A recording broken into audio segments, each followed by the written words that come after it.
But again, you have now 9 layers to your biscuit. You've got 3 folded over, and then you fold each of those over, and you've got 9.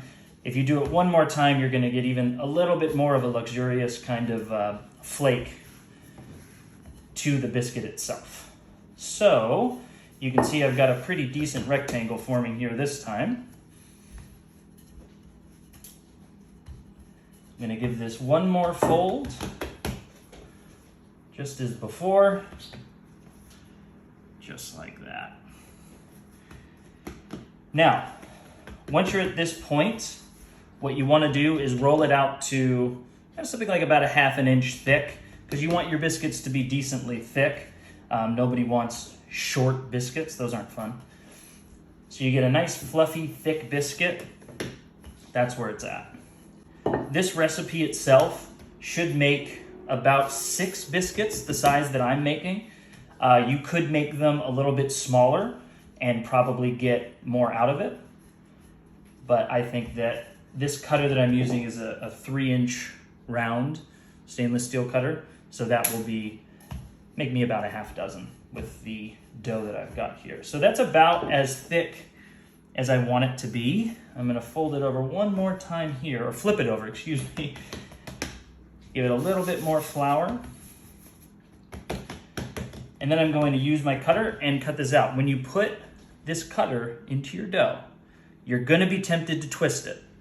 Please don't do that. Leave your dough just like this and just push straight down and lift straight up.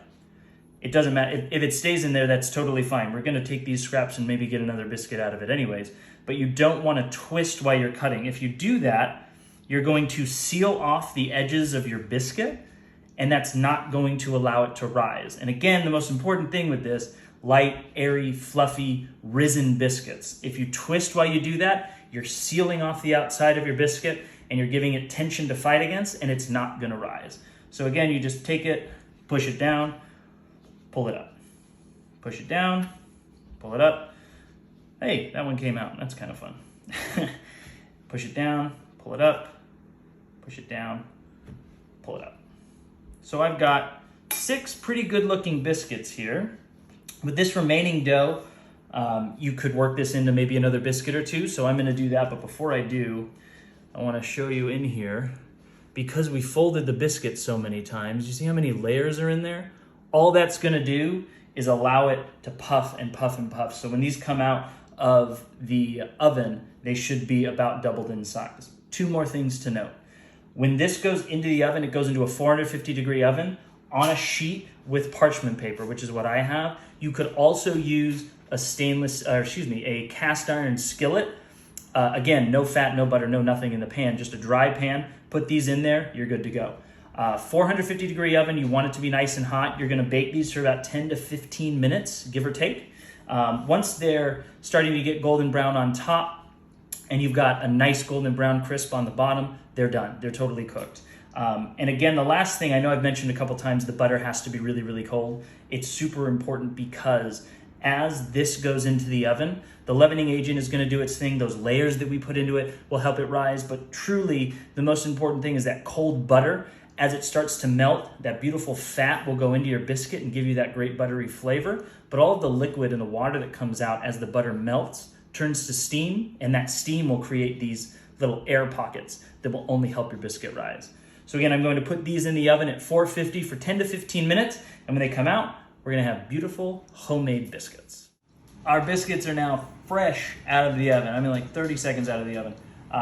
They are fluffy, they've got all these beautiful layers that we're looking for, and they smell basically just like butter. On the bottom of the biscuit, these were in the oven at 450 for exactly 10 minutes.